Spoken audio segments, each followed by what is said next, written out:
contexte où les changements climatiques affectent de nombreux aspects de notre quotidien, la santé bucco-dentaire n'échappe pas à cette réalité. Dr Mélanda Floribert nous en dit plus.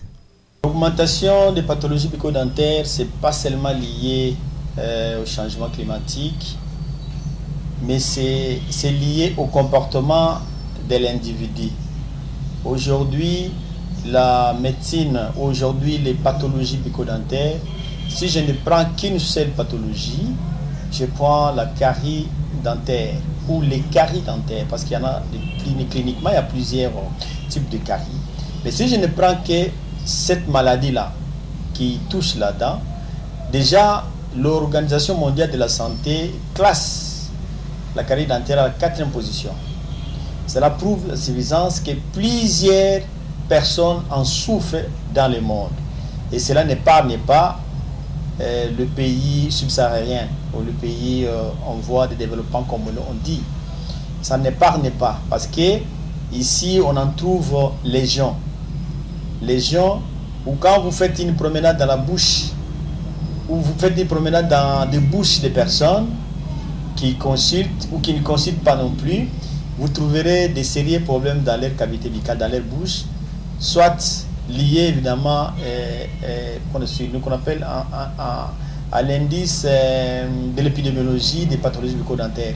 Vous trouverez que dans certaines bouches, il y a des dents manquantes, il y a des dents qui sont absentes.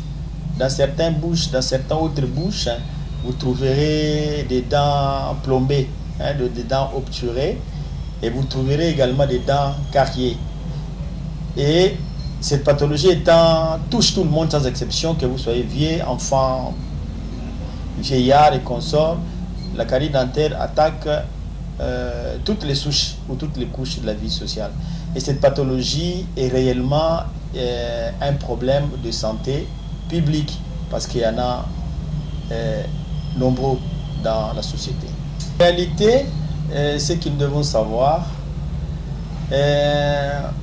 aujourd'hui on dit toujours que la bouche constitue le miroir du corps humain. Le miroir du corps humain, pourquoi? Parce que la bouche étant le plus grand segment qui vous donne l'accès avec l'extérieur, la bouche c'est une grande porte par où passe beaucoup de maladies qui touchent évidemment le corps physique ou la santé générale. Ce que nous disons, ou ce que disent la littérature, ou ce que disent l'OMS, que la santé bucco-dentaire est tributaire à la santé générale. Tout changement climatique, disais-je, a effectivement un impact là-dessus, dans la cavité buccale, étant donné que les humains ou les propriétaires, la population ne s'intéresse pas souvent de faire une attention particulière à la bouche et le contenu de la bouche. Parce que nous savons que dans la bouche, il y a beaucoup de structures. Ces structures-là peuvent tomber malades. Notamment, vous avez les dents, vous avez la langue, vous avez les gencives, vous avez la muqueuse qui tapisse la cavité buccale, la bouche. Vous avez l'os même qui supporte la bouche, le dent, vous avez les tissus de soutien, vous avez les fibres qui le tiennent, vous avez la salive des dents, bien que ces organes producteurs sont extra-buccales, mais le produit de la fabrication tombe dans la bouche et tout ça, ils peuvent avoir des problèmes. Alors, pendant la saison, évidemment, ça dépend d'une personne à une autre. Il y en a ceux qui souffrent de la sécheresse buccale. Quelqu'un qui vient se plaint, en tout cas moi, ma salive sèche de plus en plus, ou j'ai pas de salive du tout. Il y en a également ceux qui font l'inverse de ça. Il y en a certaines personnes qui voient il y a un volume qui augmente la salive. Et tout ça pose de sérieux problèmes, surtout dans les cas des personnes qui souffrent de sécheresse buccale. Et la bouche devient à ce moment-là un milieu très favorable où les maladies bucco-dentaires peuvent se développer et créer des ennuis au corps de manière générale. L'accessibilité aux soins dentaires. Pensez-vous que le changement climatique pourrait influencer l'accès aux soins dentaires dans certaines régions? C'est oui, comment? Non, en fait, l'accès ou l'accessibilité aux soins bucco-dentaires, c'est d'abord un problème. Un problème de la manière où quand vous voyez la plupart des centres hospitaliers ou la plupart des hôpitaux que nous avons, d'abord dans notre ville, vous trouverez qu'il y a l'absence ou sinon la quasi-inexistence de services de la médecine bucco-dentaire. Ce qui fait que déjà dans des hôpitaux qui n'ont pas ces services-là, il est difficile que la population accède aux soins de santé buccale. En fait, le premier traitement qui existe, c'est la prévention. Parce que dit-on, prévenir, c'est guérir. Alors, la prévention, c'est le premier traitement et qu'il faut dispenser, qu'il faut instaurer en première ligne pour permettre aux personnes souffrant des pathologies bucco-dentaires d'avoir déjà un réflexe de bon sens, d'aller consulter les services bucco-dentaires à temps, évidemment, sans qu'ils aient d'abord de problèmes, pour que le spécialiste de la cavité buccale puisse objectiver les pathologies qu'il y a et instaurer un traitement. À ce moment-là, le traitement coûte moins cher, parce que la prévention est moins chère que le curatif.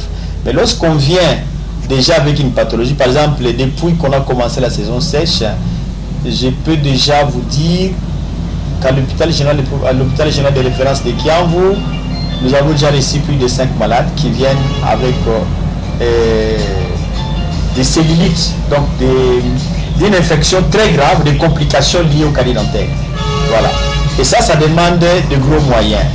Et quand on vient ici en Djoa Saraceni, il y a déjà une dizaine de malades qui viennent consulter pour ces cas de complications. Quand vous allez ailleurs, c'est pareil. Déjà, on est juste qu'au début, il y a déjà un monde important des gens qui souffrent de pathologies bucco-dentaires à cause de manque d'informations. Qui arrivent à temps pour pouvoir changé les comportements pour éviter que les maladies bucco-dentaires puissent le surprendre et causer des dégâts néfastes qui pourront peut-être être irréparables. Alors, la prévention, comme je disais tantôt, passe par la sensibilisation, par l'éducation, par l'information. Vous voyez? Ce qui fait que l'information peut passer comment on touche. Parce que aujourd'hui, la maladie bucco-dentaire ou la santé bucco-dentaire est définie comme étant une maladie de comportement.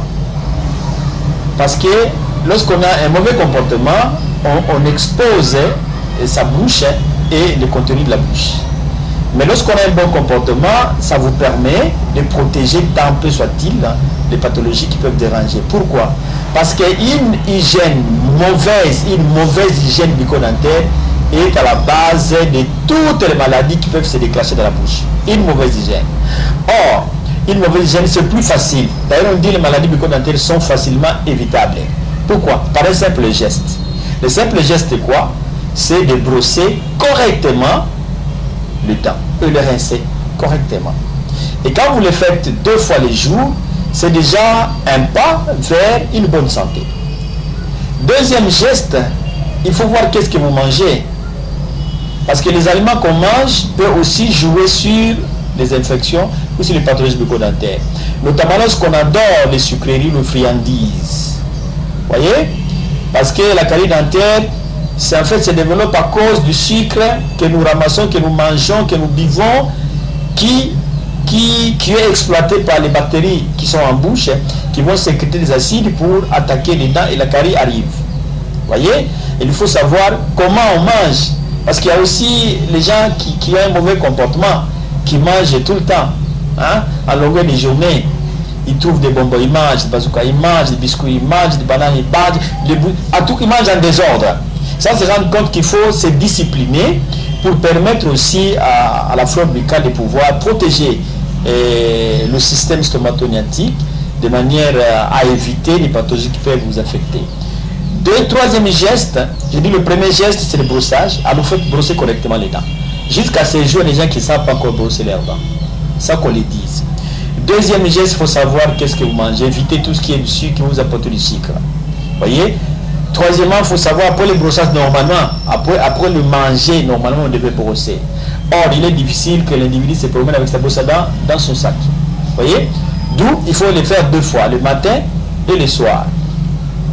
Le troisième geste qui manque à tout le monde, c'est le geste de visiter les cabinets bucco-dentaires ou les cabinets dentaires régulièrement, malade ou pas.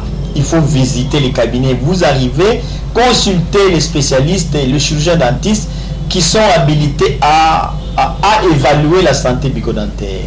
C'est eux qui savent comment est-ce que la carie commence, c'est eux qui savent comment est-ce qu'une pathologie quelconque qui touche la sphère orale commence. Déjà au stade précoce, on peut l'objectiver et l'éviter par des moyens plus faciles. Donc pour me récapituler, ici, pour les éviter qui entrent dans les paquets de la prévention, c'est le brossage, manger bio, manger bien, une outil sain, visiter le cabinet bucco-dentaire.